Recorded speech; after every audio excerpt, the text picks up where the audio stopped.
Hello everyone, welcome back to Jency learning with Nikita. आज की video में हम डिस्कस करेंगे एमएमपीसी 13 के मोस्ट इंपॉर्टेंट क्वेश्चंस और टॉपिक्स जो इग्नू में भी एग्जाम्स में बार बार रिपीट होते हैं। So welcome to my most important question series for all the subjects. MMPC 13 के इंपॉर्टेंट क्वेश्चन की वीडियोस को भी हम पार्ट्स में ही कवर करेंगे। सो अगर आप मेरे चैनल पर नए हो तो चैनल को सब्सक्राइब ज़रूर करना, वीडियोज़ को लाइक एंड शेयर करना। ऑल्सो अगर आपको किसी भी सब्जेक्ट के important questions and answers and short notes की पीडीएफ्स चाहिए तो डिस्क्रिप्शन और पिन कमेंट ज़रूर चेक करना फॉर लिंक। और अगर कोई डाउट्स हो तो कमेंट्स में पूछ लेना। तो चलिए बिना किसी डिले के शुरू करते हैं आज का वीडियो। आज के वीडियो में हम सबसे पहले समझेंगे what is business law. Business law होता क्या है? देखो, in simple words, business law एक सेट ऑफ रूल्स है जो ये बताता है कि बिजनेसेस कैसे ऑपरेट करेंगे। मीन्स जब भी कोई बिजनेस स्टार्ट होता है, चाहे वो एक स्मॉल शॉप हो, स्टार्टअप हो या फिर कोई बिग कंपनी, हर बिजनेस को कुछ लीगल रूल्स फॉलो करने होते हैं। ठीक है। अब बिजनेस लॉ डील करता है डिफरेंट एरियाज में, जैसे कि contracts means agreements between parties, और कंपनी फॉर्मेशन मीन्स कंपनी कैसे बनेगी, और पार्टनरशिप्स मीन्स पार्टनर्स के राइट्स और ड्यूटीज़ क्या होंगे। देन कुछ banking regulations means financial rules.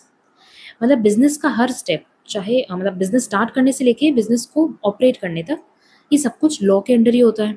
Okay, so this is business law. अब देखते हैं objectives and purpose of business law. उसमें सबसे पहले है to ensure businesses follow legal rules. Mean सबसे पहला ऑब्जेक्टिव है कि बिजनेसेस लीगल रूल्स को फॉलो करे, ये चेक करना, ये इंश्योर करना। मीन्स अगर कोई कंपनी इलीगल काम करे तो उस पर एक्शन लिया जा सके। ठीक है।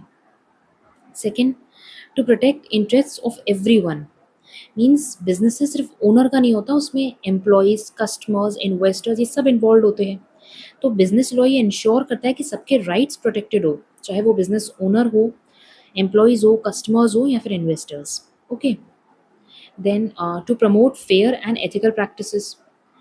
मीन्स मार्केट में कॉम्पिटिशन होना चाहिए, बट वो कॉम्पिटिशन फेयर होना चाहिए। ठीक है। मीन्स कोई कंपनी चीटिंग करके या फ्रॉड करके आगे नहीं बढ़े, इसलिए एथिकल प्रैक्टिसेस को प्रमोट किया जाता है। Okay, so these are the objectives and purpose of business law. उसके बाद है importance of business law. Means business law important क्यों है? सोचो, अगर बिजनेस लॉ एग्जिस्ट ही ना करे, कोई कॉन्ट्रैक्ट फॉलो ना करे, कोई पेमेंट ना करे, और इससे तो फ्रॉड और चीटिंग कॉमन हो जाएगी, तो कोई भी बिजनेस कॉन्फिडेंटली काम ही नहीं कर पाएगा। इसलिए बिजनेस लॉ ट्रस्ट क्रिएट करता है, लीगल सिक्योरिटी देता है एंड बिजनेस एनवायरनमेंट को स्टेबल बनाता है। Okay, so in simple words, business law एक फ्रेमवर्क देता है जिसमें बिजनेसेस सेफली और कॉन्फिडेंटली ऑपरेट कर सकते हैं। ओके। उसके बाद है sources of business law.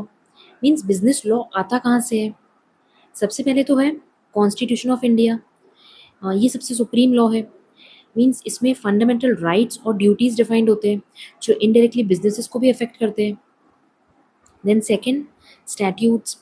Means parliament के लॉज, जो लॉज पार्लियामेंट पास करती है, जैसे कंपनीज एक्ट, कॉन्ट्रैक्ट एक्ट, ये सब डायरेक्टली बिजनेसेस को रेगुलेट करते हैं। ओके। Then customs. मीन्स कुछ ऐसी प्रैक्टिसेस जो सोसाइटी में टाइम के साथ एक्सेप्ट हो चुकी है, उन्हें भी अब लॉ माना जाता है अगर वो रीजनेबल हो तो। देन केस लॉज, मतलब कोर्ट के जजमेंट्स, जैसे कोर्ट जो डिसीजंस देते हैं वो फ्यूचर केसेस के लिए प्रेसिडेंट बन जाते हैं, मीन्स बेस बन जाते हैं। इससे लॉ और ज़्यादा क्लियर होता है और डेवलप भी होता रहता है। Okay, so these are the sources of business law. चलिए अब आते हैं आज के वीडियो के नेक्स्ट टॉपिक पे, लॉ ऑफ कॉन्ट्रैक्ट्स। तो सबसे पहले तो समझते हैं कॉन्ट्रैक्ट क्या होता है। देखो, इन सिंपल वर्ड्स, कॉन्ट्रैक्ट एक एग्रीमेंट होता है जो लॉ इन्फोर्स कर सकता है। अब देखो, हर एग्रीमेंट कॉन्ट्रैक्ट नहीं होता, बट हर कॉन्ट्रैक्ट एक एग्रीमेंट ज़रूर होता है। मतलब जब दो पार्टीज किसी बात पर एग्री करती है और वो एग्रीमेंट लीगल रूल्स के अकॉर्डिंग वैलिड है, तब वो कॉन्ट्रैक्ट बन जाता है। ओके, फॉर एग्जाम्पल, जैसे मान लो ए एग्री करता है बी को अपनी कार 5 लाख रुपए में बेचने के लिए। बी एग्री कर लेता है हर टर्म्स पर। अब ये सिर्फ प्रॉमिस नहीं रहा, ये एक लीगल कॉन्ट्रैक्ट बन गया। मतलब अगर कोई पार्टी अपना प्रॉमिस तोड़ती है तो दूसरी पार्टी कोर्ट जा सकती है, उस पर केस कर सकती है। Okay, so this is a contract. अब देखते हैं essentials of a valid contract. Means एक वैलिड कॉन्ट्रैक्ट के इंपॉर्टेंट एलिमेंट्स। जैसा कि मैंने अभी बोला कि हर एग्रीमेंट कॉन्ट्रैक्ट नहीं होता। अब एक कॉन्ट्रैक्ट तभी वैलिड माना जाएगा जब उसमें कुछ एसेंशियल एलिमेंट्स हो। ठीक है, चलिए एक एक करके समझते हैं सारे एलिमेंट्स। सबसे पहला एसेंशियल एलिमेंट होता है ऑफर एंड एक्सेप्टेंस। मीन सबसे पहला स्टेप तो है ऑफर। जैसे मान लो एक पार्टी ऑफर करती है कि मैं तुम्हें ये प्रोडक्ट 1000 रुपये में दूंगा, और दूसरी पार्टी उस ऑफर को एक्सेप्ट करती है। तो जब क्लियर ऑफर प्लस एक्सेप्टेंस होता है तब एग्रीमेंट स्टार्ट होता है। ओके, उसके बाद सेकेंड एसेंशियल एलिमेंट होता है फ्री कंसेंट। कंसेंट का मतलब होता है दोनों पार्टीज का एग्री करना, और वो कंसेंट फ्री भी होना चाहिए। फ्री कंसेंट का मतलब क्या है कि कोई फोर्स नहीं होना चाहिए, कोई फ्रॉड नहीं होना चाहिए, कोई मिसअंडरस्टैंडिंग नहीं होनी चाहिए। मतलब अगर किसी को ज़बरदस्ती या धोखे से कॉन्ट्रैक्ट में लाया गया है तो वो कॉन्ट्रैक्ट वैलिड नहीं माना जाएगा। ओके, उसके बाद थर्ड है लॉफुल ऑब्जेक्ट। मीन्स कॉन्ट्रैक्ट का पर्पस लीगल होना चाहिए।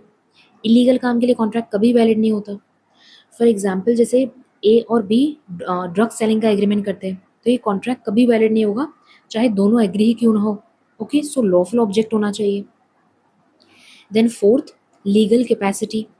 मीन्स कॉन्ट्रैक्ट में जो भी पार्टीज इन्वॉल्व हैं उनके पास लीगल कैपेसिटी होनी चाहिए।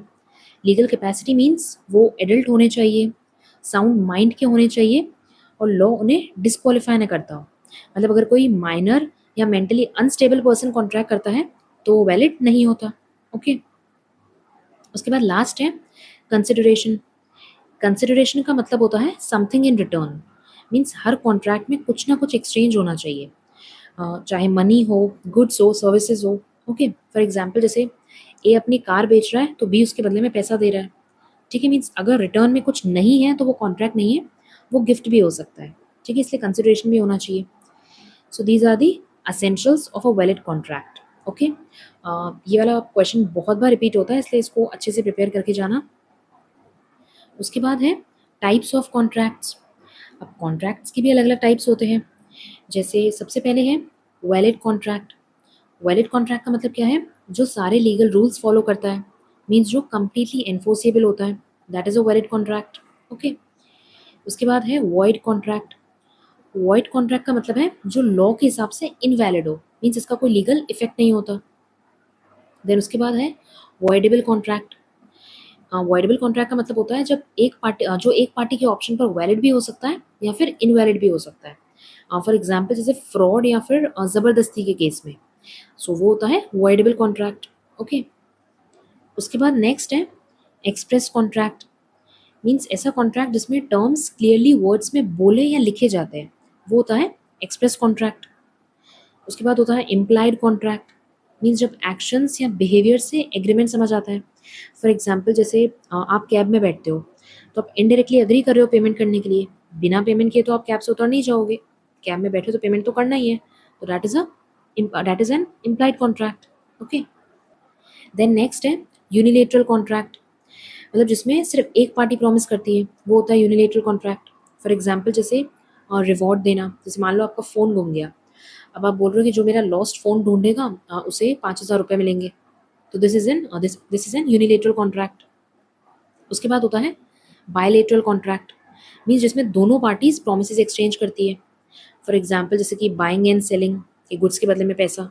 ठीक है, तो this is a bilateral contract. So contracts की इंपॉर्टेंस क्या होती है एक बिजनेस में? देखो, बिजनेस वर्ल्ड में कॉन्ट्रैक्ट्स बहुत इंपॉर्टेंट होते हैं बिकॉज ये क्लैरिटी देते हैं कि किसकी क्या रिस्पॉन्सिबिलिटी है, डिस्प्यूट्स को अवॉइड करते हैं, एंड लीगल प्रोटेक्शन भी प्रोवाइड करते हैं। ठीक है, मीन्स कॉन्ट्रैक्ट्स के बिना तो बिजनेस में ट्रस्ट और सिक्योरिटी पॉसिबल ही नहीं है, right? So guys that's it for today's video. बाकी रिमेनिंग इंपॉर्टेंट टॉपिक्स हम कंटिन्यू करेंगे नेक्स्ट वीडियो में, जो इसी सब्जेक्ट का नेक्स्ट पार्ट होगा। अगर ये वीडियोस आपके लिए हेल्पफुल होते हैं तो आप मुझे कमेंट करके ज़रूर बताइए। बाकी मुझे उम्मीद है आपकी प्रिपरेशन में वीडियो हेल्पफुल रहा होगा। ऐसे ही और वीडियोस के लिए चैनल को सब्सक्राइब ज़रूर करना, वीडियो को लाइक एंड शेयर करना, और अपने डाउट्स कमेंट्स में ड्रॉप कर देना। I am always there to help you guys. So see you in the next video. Keep learning and all the best for your exams.